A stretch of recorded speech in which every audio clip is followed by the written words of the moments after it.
crossed cities and states. I've crossed countries.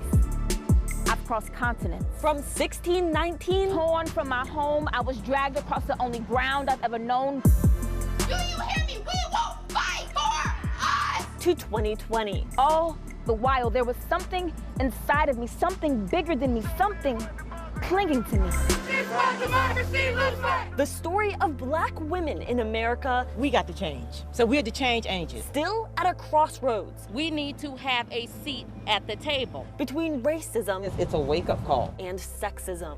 Today we say, no more. There is no wall too high, no ocean too deep, no mountain that can't be moved for us to get what we came for.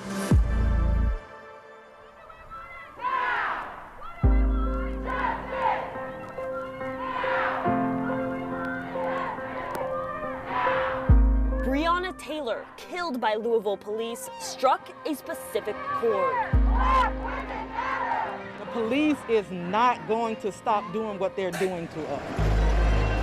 Statistically, Black women have a lot of ground to make up. In money, making 64 cents to the dollar compared to what a white man makes. In health, 3 to 4 times more likely to die during pregnancy, reports the CDC.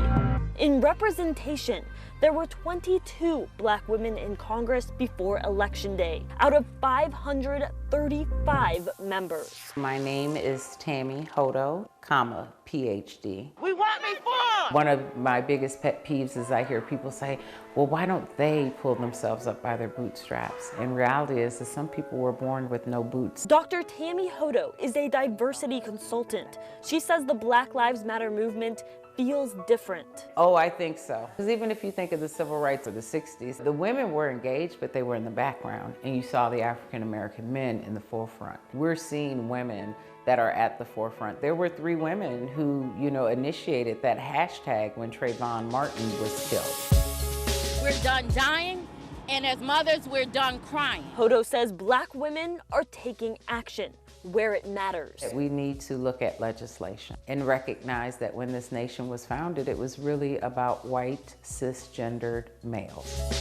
I say if you're mad about what has been happening in the Black community, it's time to take it to Tallahassee. April Nubian Roberts works with the activist group New Florida Majority, most recently helping pass a law to ensure pregnant inmates get proper medical attention and to restore voting rights to ex-felons. The numbers also show progress in areas Black women can control, reportedly earning more degrees than any other group. Black women-owned businesses are also growing faster than any group. Our seat at the table involves including us in forums, having us on those boards. Show me what democracy looks like! This is what democracy looks like! Where the community roots for the Black Lives Matter movement. We all led a march in our city. No justice! No racism! And Black women's lives are at the root of it. No justice, no peace. We mean that. Renata Gregorio, First Coast News, on your side.